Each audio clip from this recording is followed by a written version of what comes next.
Sinibingelele sinamukele ohlelweni lethu lapho ehlaziya khona imithetho. Igama lami Mnotho Osibongo uNgcobo. Namhlanje ke bafethu sihlaziya episode 12 wethu. Episode 12 ke lo.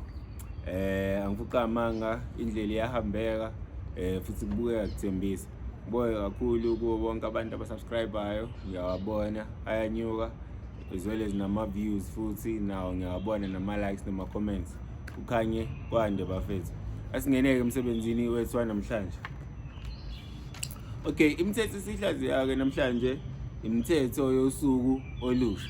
Sihlaziya imithetho yosuku olusha ke manje. Number 1 wethu uthi vuka nenhloso ecacile, uyeke uqala ngefoni uma ekuphazamisa. Alright. Lana ngikhuluma kakhulu nomuntu ofisa ukwenza umehluko empilweni yakhe mfethu yabo, ukuthi ngiyamkhuthaza ukuthi kufanele ukuthi abe aware ukuthi iziphi izinto eziba isiphazamiso kuye uma ngabe eqala usuku olusha. Yabo leyo nto leyo. Njengokuthi uyeke uqala ngefoni uma kuukuthi iyakuphazamisa, ugcina ungasakwenzanga okuhlelile ngenxa yokuthini ubhizi nokuscrolla, yabo doom scrolling yonke leyo nto leyo.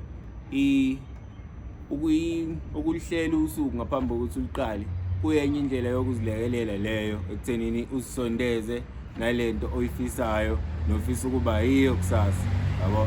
So ngikhuthaza kakhulu ke lana bafethu number 1 wethu ukuthi vuka nenhloso ecacile ukuthi ikuphi oyimisele ngako, ikuphi ozokwenza namuhla. And usima uvuka ekuseni uqala uvula amehlo, akubi ikona okubusa umqondo wakho nokulawula umzimba wakho, ukhuthalela ukwenza kona nokufeza kona. Alright. Siqhubeke. Okay, mhlawumbe manginganaba futhi kakhulu ku number 1 wethu ngathi kubalekile kakhulu ukuyihlolisisa indlela ohamba ngayo, ungahlezi ubheka ezinye izinto mhlawumbe ongakwazi ukuzilawula. Yabo leyo nto leyo. Ungahlezi ukhala ngokuthi wena izinto zakhe ayihambi kahle uzibuke njengomuntu onamabhadi noma ongafanele okuhle. Akufanele ube nalowo mqondo leyo. Aso sonke isikhathi kumele ukhombise ukuzilekelela kuzinto oyifisayo nosebenzela phezulu kwazo. Yabo leyo nto. So yeah, singaqhubeka to number 2 wethu. Number 2 wethu uthi yekela ukuziba usuku ufunde okuthile ngawe nokunye okusha. Yekela ukuziba usuku ufunde okuthile ngawe nokunye okusha.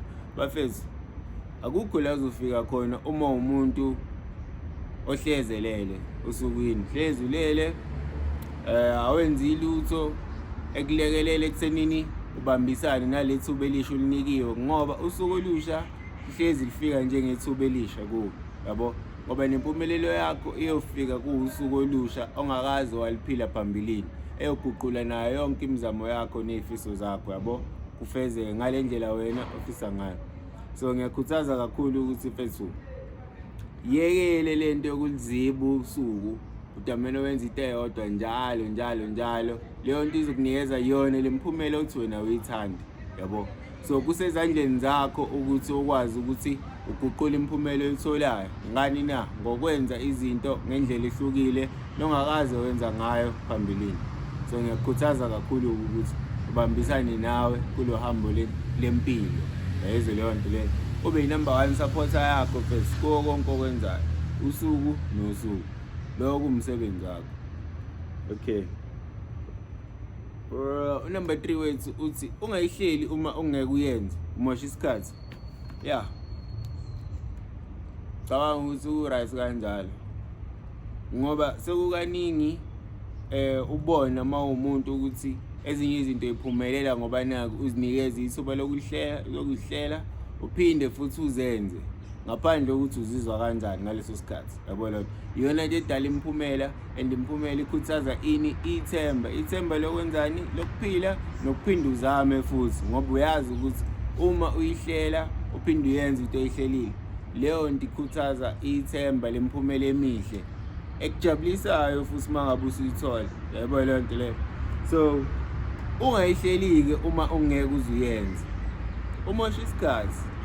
Ngalo vele ukhululeke uyeke nje uyibuke kube kanjalo nje, yabo. Ujabule ungajabuli.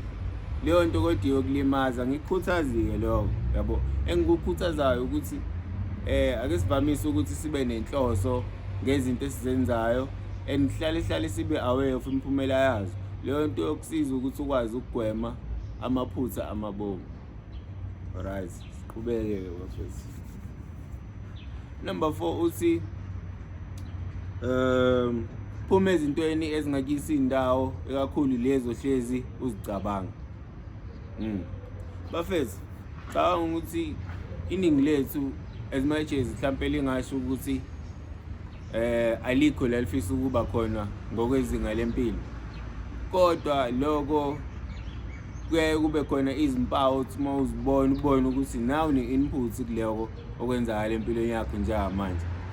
Only if umuntu ovamise ukuthi obe neqiniso kuye, omunye ngathi ngiyabhuda noma ngikhuluma into engekho, kodwa engitshoyo ukuthi vamisile ukuthi izinto zakho zilunge uma ngabe wavuma wakho amaphutha, uvuma futhi nokuthi ufunde kuwo ukuze uzokwazi ukuya phambili. Ingakho-ke ngithi unumber 4 wethu uthi phuma ezintweni ezingakisi indawo nalezo hlezi uzicabanga. Abona ayikho into ebuhlungu zohlezi ucabanga into engakuphathi kahle njalo ebusuku ngaphambi kokuthi ulale, yabo. And kumsebenzi wakho ukuthi uyilungise leyo nto ukuze uyokwazi ukuthola ubuthongo, ngoba angeke kuhlezi kwenzeka izinto ngentando yakho, kodwa ukhuthazwa izenzo ozenzayo ngemiphumela ezoyithola uma uwumuntu ozamayo, yabo. So iloko-ke ekushoyo unumber 4 wethu namhlanje. So mase sisigoqa sisiyibuka kahle yonke imithetho yosuku olusha ithi vuka nenhloso ecacile, ungaqali ngefoni uma ikuphazamisa.